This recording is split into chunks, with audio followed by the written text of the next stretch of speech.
Hey, how's it going, everybody? Scott Spreitzer here. He's Tony George. We are DocSports.com, and welcome to Six Pack. Never too early in the week to pop a couple of winners, and that's what we're looking to do here. We got a big card this week, Tony, man. I know last week we were talking about, man, if you're not a bettor, if you're just a fan of football, there weren't too many marquee matchups, especially in the college ranks, but the slate is full this week. I mean, we've got, two Yeah. SEC games and an ACC independent kind of clash going on this week's card, so I want to jump into it. We've got the rankings coming out as far as the bowl rankings are concerned, and we'll get to Tennessee, Georgia in just a second. Real quick note, everybody, you see that banner across the top of your screen. Get a free $60 account. What you do is you click on the link below the video, get yourself set up for that free $60 account, and then you can use those free $60 on any of Tony's daily packages or any of mine. It's as simple as that. If you're not yet a member, it is a great way to give DocSports.com a trial run. Let's head between the hedges, Tony. It's Tennessee and Georgia. The Bulldogs laying 8, the total 66.5. This one's been as high as 9.5. And believe it or not, as of midweek, as of Wednesday afternoon, over 70% of the tickets at a couple of the books that I've talked to have come in on Tennessee. And we know what that means this time of week. That means it's more sharper action than it is public when it's Monday and Tuesday information coming in on a Wednesday. So we'll see where the public goes with this. But again, it has come down from as high as 9.5 offshore. Big deal here is that the Georgia lost Nolan Smith on the defensive side of the football.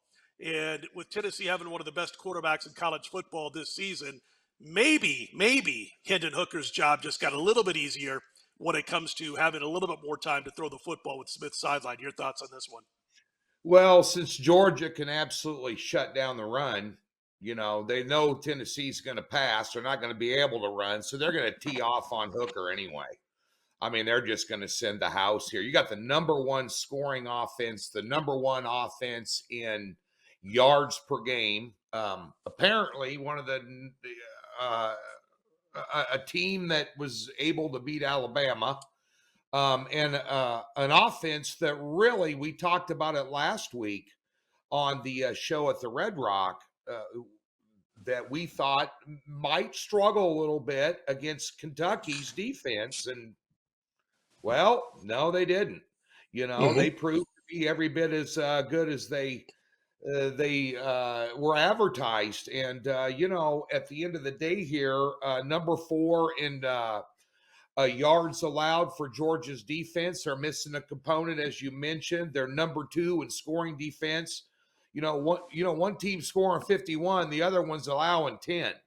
I mean, Sure. Something's got to give. And then, of course, Tennessee, for people saying, well, they just outscore everybody, their defense is respectable, allowing 21 points a game. Of course, we saw what Alabama did against them. And, of course, that, and as we've mentioned numerous times in that game against Alabama, Scott, 17 or 18 penalties in that game and some bonehead, deals down the stretch really did them in here. But, at the end of the day here, this thing's up to 65.5, 66. I think the going is going to be a lot tougher for the number one scoring offense in the country this week. I really do. And I think their pace is going to be controlled by Georgia.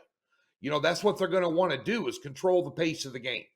Sure. With their defense and with their offense. And for that reason, Tennessee looks awfully attractive at 9. They're not quite as attractive as 8. It might go lower than that by the weekend. But I do like the under in this game. I think it's not going to be as high as scoring. I don't think it's going to be a track meet from one end to the other. I know Georgia, if Georgia allows that, they're going to lose. And I think Kirby Smart's every bit as he's smarter than I am. I mean, he's making $8 million a year coaching a team, and I'm pitching picks for a living. So if I can figure it out, I'm sure he can figure it out. But I like the under. It ought to be a hell of a ball game here. Tennessee they're 8-0 and 7-1 against the spread this year. It's hard to buck them catching this kind of number. But Georgia, 7-2-1 against the spread on unders their last 10 games. They have a way of slowing people down and grinding it out a little bit. And I think that's where I'm going to go with this one. On the other hand here, switching gears, Alabama, LSU.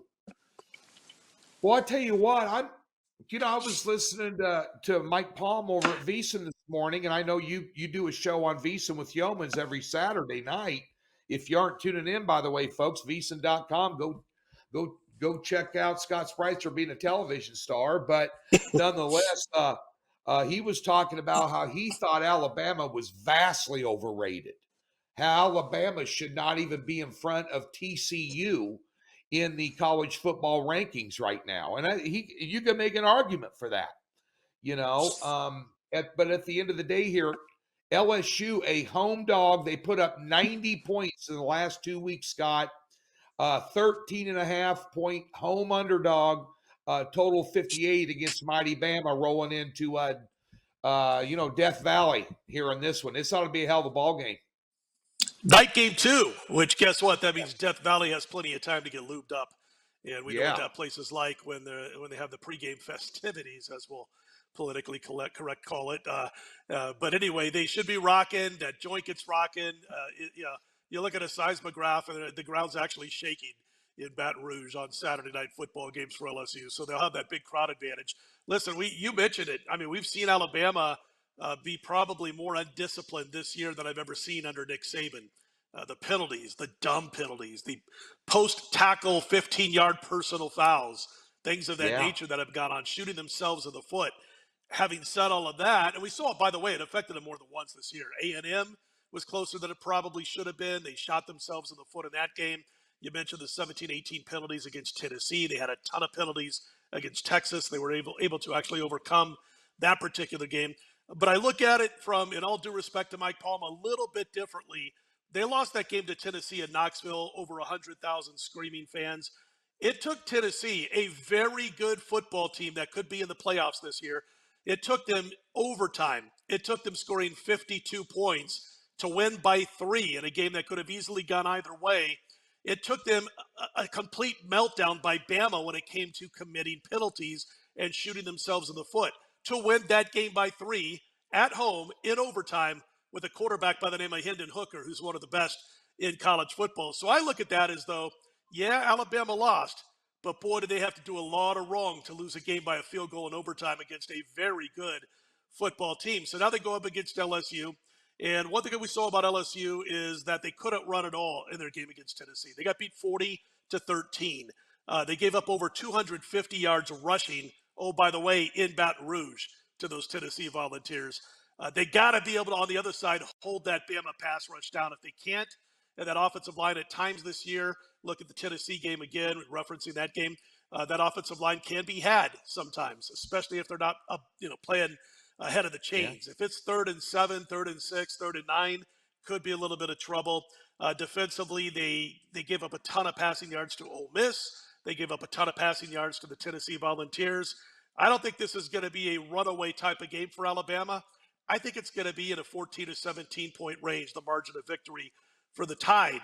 And that's pretty close to the number. But I think Alabama finds a way to pull it out by a couple touchdowns. Just wondering what you think about Nick Saban's attitude. This is like the first time that they've come out in the first release of the college football rankings. And by the way, folks, the college football rankings are no indication at all. Right. When it comes to sports betting, it's two different, just like the polls, Sure. But at the end of the day here, Scott, this is the first time Bama's come out not in the top 4, and I can't remember when, not even in the top 6. I wonder if Saban, if he gets a chance to rub it in a little bit here for some style points, from a perception standpoint, right? That if he gets an opportunity to do so, he will. I wouldn't be surprised. And again, I don't think it's going to be a runaway from the opening whistle. So a lot of times you'll see him get up, 4 or 5 touchdowns at halftime and then just cruise in the second half and win by 3 touchdowns. And because I don't think this is going to be a wire-to-wire blowout of any kind, I think he's got a chance if they do start to make some separation from LSU in the early stages of the fourth quarter. If he's got that opportunity, he should. I mean, he really should. Go for it because, again, like you mentioned, they're outside looking in right now. They're getting and I'm not saying they shouldn't be out on the outside of looking in. They've looked kind of funky in a few games. They could have easily lost 3 games this season. So I get what the pollsters are saying about Alabama right now. Let's head to South Bend, Tony. Clemson laying 3.5 at Notre Dame. The total sitting at 44. And listen, Notre Dame can't run. They can't stop the run, but they got a real impressive win last week. As far as Clemson is concerned, they're off a bye. They haven't lost in 8 years when coming off a bye week. I know this team isn't what we saw a couple of years ago out of the Clemson Tigers. They're not getting the same play out of the quarterback position that they got out of Trevor Lawrence. It'll be interesting this week. You got the big coaching advantage, and I'm not saying that Notre Dame's coach isn't a good coach eventually. I'm just talking about experience. Dabo Swinney knows how to win games he's supposed to win. Have his team at least ready even when they lose. So you got the coaching advantage. You do have a talent advantage with the recruiting that's gone on the last couple of years at Notre Dame. And, of course, Clemson always in the top 10 when it comes to recruiting. But anyway, it's in South Bend. Your take on this one with Clemson laying 3.5. Well, I was surprised last week to see Notre Dame put it to Syracuse like they did. I really was. I didn't think that. I agree, by the way. Yep. Yeah, I was floored. Now, opening up your first offensive series on the very first play with a pick six usually is that's kind of a bummer, and they just kind of never recovered from it. I thought that Notre Dame had a good defensive game plan, and I thought their offense looked as good as it looked all year. And you were talking about the coaching, and I guess the comparison can be made. Let's just talk about the bye week angle that you talked about. They're 8-0 off byes the last 8 years. Last time that Notre Dame had a bye, which was this year, they played Stanford at home and lost to Stanford in South Bend here. That being said, Notre Dame, they're 1-5 against the spread. Their last 6 at home. It's not what it used to be at home. It's not what it used to be in Gainesville. It's not what it used to be in Lincoln, Nebraska. Teams have evolved. Times have changed. Clemson's not going to be intimidated by Notre Dame. But at the end of the day here, Notre Dame's inability to stop the run is really going to open up Clemson's offense. And Shipley's going to have a big day running the football. This guy has a big day against anybody. This guy is just a one-man wrecking crew, and he's very undervalued in the national market. He's a poor man's Christian McCaffrey. He really is. This guy's really a playmaker. I think Clemson's going to put up some points, and I think Notre Dame found something. I like the over 44 in this one. I think there'll be some scoring in this ball game. The side play, I'm gonna reserve that. I may have a premium on this, so I'm gonna keep that kind of under wraps and switch gears to the NFL here. And as you mentioned, before I get to the NFL, I just wanted to bring up, Scott did mention that free $60 invest, folks. I'm 9-1 against the spread the last 3 Saturdays, and last Saturday and Sunday, a perfect 7-0 weekend, banking a 7 and a 6 unit pick. So be sure and utilize that free $60 in the link in the description below, because you can get my card. Scott's been hotter than hell. So be sure and utilize his stuff this weekend as well, and fatten up the wallet a little bit. We're definitely, 95% of the stuff over there on the website's absolutely free. You got videos and write-ups and survivor pool picks and all. You name it, we got it. Every sport covered. You got the World Cup coming up here pretty quick. People are going to be interested in getting down on that. We got a bunch of good soccer guys over there, and so be sure and take advantage of that free $60. And last week, speaking about taking advantage of something, Scott, when we're talking about the Bills at the New York Jets, I had a 6-unit play on the New England Patriots last week, and the Patriots' best quarterback was Zach Wilson from New York. Yep. I have New England too, by the way. That was my top play on Sunday. Oh, there we so go. We were thinking alike. Yeah. And Zach Wilson helped us out quite a bit. Yes, he did. Boy, I'm going to send him a Christmas ham or a case of Omaha Steaks or something. But the Bills here off a big win on Sunday night. Not as impressive in the second half as they wanted to be. Now, I'm not going to put a lot of stock into beating up Green Bay by double digits. Didn't cover the number because Green Bay kind of sucks this year. You can see they don't have it together on offense, but The Bills, nonetheless, 13-point road favorite here in a conference game, 46.5. Some areas 47 right now. Scott, this is kind of a dangerous spot for the Bills if you don't want to bring your A game. I'm not saying the Jets are all that, but they've competed in some big games this year here. Well coached for the most part. That helps Yep. this team quite a bit. But and you're talking again. You kind of mentioned it there. Divisional home dog, and they've been moneymakers for several years now. Cleveland on Monday night, I had Cleveland not only covering the spread, but winning the game outright handily. Another divisional home dog in that game to Cincinnati. I went against the Jets as you did. We mentioned our top play last week for both of us happened to be the Patriots in that contest. And again, one of the reasons was the fact that the Jets lost to me what was the rookie of the year at running back the previous week. And not having him is such a game changer.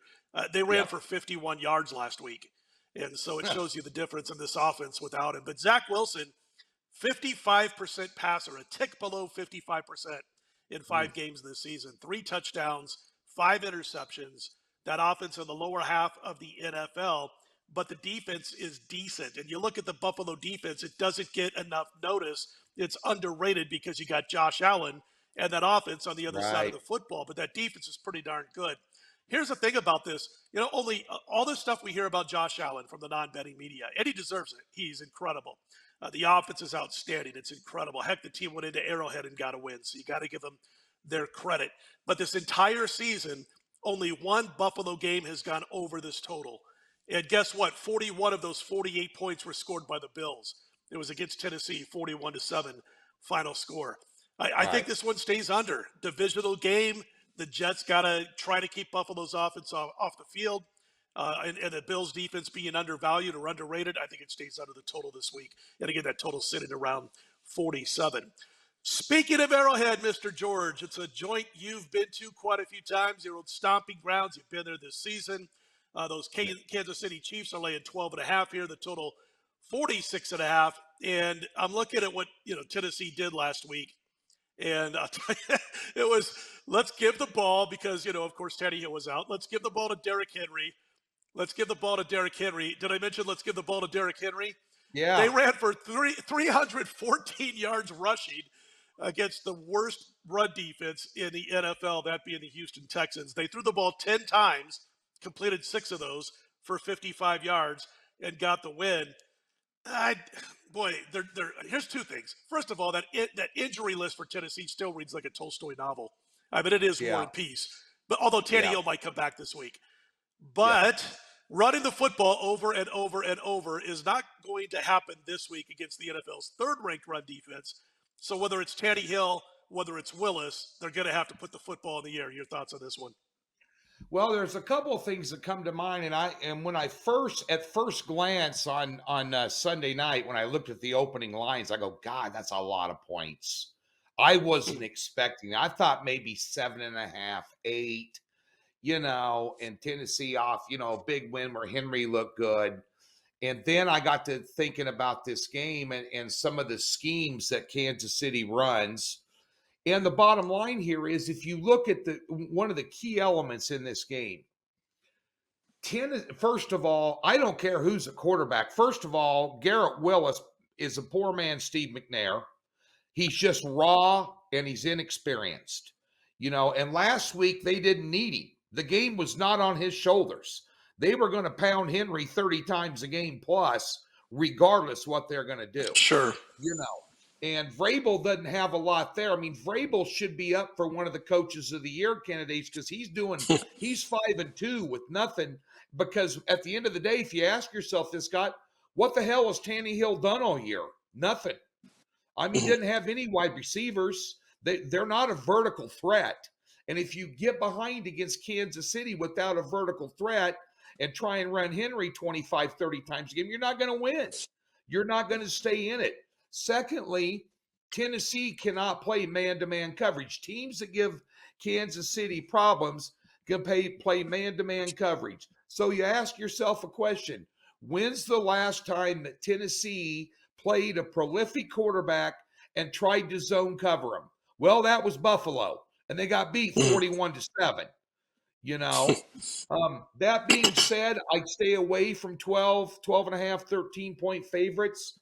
But I'll tell you this right now, I have Kansas City in a teaser because Kansas City is going to win this one by at least a touchdown. Arrowhead's worth 3 points. If they got to start Willis and they're playing from behind and they got to throw the ball, Scott, they're not going to have a lot of success. I know he's a mobile quarterback. He did great things at Liberty. They limited him last week, but even with Tannehill, they can't come and play from behind. This is not a play from behind type team. They have to control everything and the pace, everything up front. I think Kansas City in the first leg of a teaser, maybe with somebody like, another nice, good-looking underdog this week to add some points to and shave Kansas City down around that 6-point mark would be a good angle for this game. I just don't get involved with double-digit games. By the way, let's not forget the Andy Reid off a bye factor because he is a coach you want to bet on off a bye. He has been, Scott, since he was at Philly. He just has a tremendous record. So, but I think Kansas City, if they bring their A game, could name the score. But could they beat them 41-7 like Buffalo did with kind of like the same team, but not as good a defense? They could. I'm not willing to bet on it, but I will put them in a teaser for sure. So that being said, we have an interesting game on Monday night, Scott. The Ravens on the road, 2.5 against a Saints team that's kind of Jekyll and Hyde type football team. But last week, the Saints shut out. Well, let's put it this way. The Golden Knights from Las Vegas scored more goals than the Raiders put up points last Sunday. Yep. I'm not impressed. We talked about that on the show last week, and I said, are you I wasn't ready to lay points. You agree with me. Neither one of us are ready to lay points with Las Vegas on the road. Are you ready I don't even lay points with them at home. Yeah. Yeah. And with the Ravens' struggles this year, especially late in games, against a team that could put up a lot of points, are you willing to lay 2.5 or take a look at the total? I can't read my own writing. I think it's around 48. If I'm not mistaken. 48. Yep. So, and I really was. Now you've got Baltimore here with the added angle of some extra time to get ready for this one. They played a bad Tampa Bay team last week and struggled to a 27-22 win. So it is a back-to-back roadie scenario, although they've had 3 added days, Scott, here. This is an interesting game for a Monday Night Football game.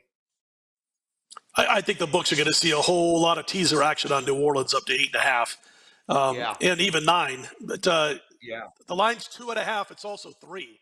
And Tony, this is a perfect scenario for teaching people you got to shop. I know most people out there already know this, but there are a few new people to the betting world with sports betting becoming legalized around the country. But there are plenty of 2.5s. There are plenty of 3s in sports books in this game. If you're going to back Baltimore, you do not lay more than 2.5. If you're backing New Orleans, you do not take less than 3 because both numbers, again, are accessible out there all over the place. Half the books have 2.5, half the books have 3. As far as what's going to happen in this game, listen, you can't run the ball on the Ravens defense, and really the best chance to beat them is through the air. So you got Andy Dalton, who's probably going to play quarterback again. And whether he's been a quarterback, whether it's been Jameis Winston this year before he got hurt, we have seen the quarterbacks with the propensity to throw it to the wrong colored jerseys. Yep. And so you always kind of have to factor that into your handicap. And I think when it comes to this team, that you could get a pick 6 against Andy Dalton. You could get a couple of picks that end up in short field situations for New Orleans opponents, in this case being the Baltimore Ravens. That could very well happen here. And of course, we're not shocked. I'm more shocked when Andy Dalton doesn't throw an interception in a game. And I'm not trying to bust his chops. That's just the way it happens to be throughout his career. So anyway, as far as that's concerned, as far as Baltimore's concerned, I think they'll be able to put up some numbers against New Orleans after they did shut out a really weird and discombobulated Raiders offense last week. But you look at New Orleans on offense, you got Kamara, you got Olave. Both of these guys have kicked it into gear. You've got 4 or 5 receivers now with over 200 yards receiving in this offense. They're 8th passing the football as far as yards through the air are concerned per game for New Orleans. So I do believe it's going to go over that total of 48. I think last week's shutout against the Raiders was more of an indictment against Las Vegas and what's going on there right now than it was, oh, this New Orleans defense is great. They're going to shut everybody down. I think it's an overplay here, Tony. I've used this phrase a couple of times on the show, and I'll use it again. Andy Dalton is a poor man's Kirk Cousin. We got a primetime game. He's not good in primetime games. He wasn't in Cincy, Right. and he hasn't been for New Orleans as well. So when I'm looking at this game, Scott, it does kind of factor into my handicapping here a little bit. He can't be trusted in a big ball game. Yeah, I agree. I do think he'll put up some points. I just, it's one of those situations where, we got a few days to check it out and see what's going on with the injury list and all that. So maybe you end up coming out on the side. But as of right now, I think the total goes over. Yep. But my point being, he might be good for some points for Baltimore. Sure. Both teams, exactly. No doubt about it.